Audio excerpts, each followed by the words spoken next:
আসসালামু আলাইকুম, কেমন আছেন আপনারা সবাই? আশা করি সবাই ভালো আছেন। আজকে আমি দেশি মুরগি বানাবো, যেটা কিন্তু খেতে খুবই মজা। এমনিতে এটা কিন্তু কষা রান্না। দেখেন দেখতে কত সুন্দর হয়েছে, আর খেতেও ইঙ্গুমি অনেক মজা। কালারটা কিন্তু ইঙ্গুমি সুন্দর হয়েছে। সো বানানো যাক। আমরা এখানে গরম মশলা দিব। গরম মশলাগুলো হচ্ছে তেজপাতা, লং, দারচিনি, এলাচ। এখানে দুইটা বড় বড় পেঁয়াজ কেটে দিয়ে দিব। পেঁয়াজগুলো মিডিয়াম টু হাই ফ্লেমে ভেজে নিতে হবে। মুরগিটা দিয়ে দিতে হবে। তারপর পরিমাণ মতো লবণ দিয়ে ভেজে নিয়ে নিতে হবে।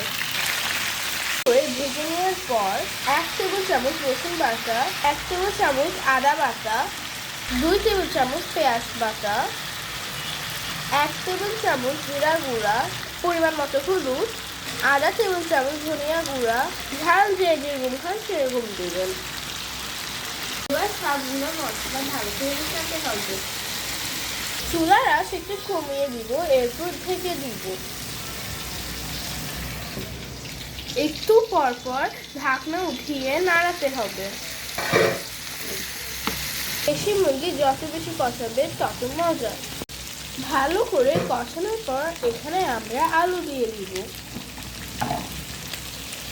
আলু আর মাংস মশলার সাথে ভালো করে নাড়াই নিব। তারপর সামান্য পানি দিয়ে দিব। আমার কিন্তু পুরো কাজটাই চুলা কমিয়েই করা হয়েছে। এখনো চুলা কমানো অবস্থায় আলু আর মাংস সিদ্ধ হওয়ার জন্য চুলা ঢেকে দিব। এর মাঝে 2 বার নাড়াইছিলাম। এবার আমি লাস্ট ফিনিশিংয়ে পানিটা দিয়ে দিব। যে যেরকম ঝোল খাবেন সে তার পরিমাণেই পানি দিবেন। আমি এটাকে যেরকম কষা করতেছি, মানে মাখা মাখা, তাই আমি পানিটা এত বেশি দিব না। এবার আরেকবার নাড়িয়ে ঢাকনা দিয়ে দিব।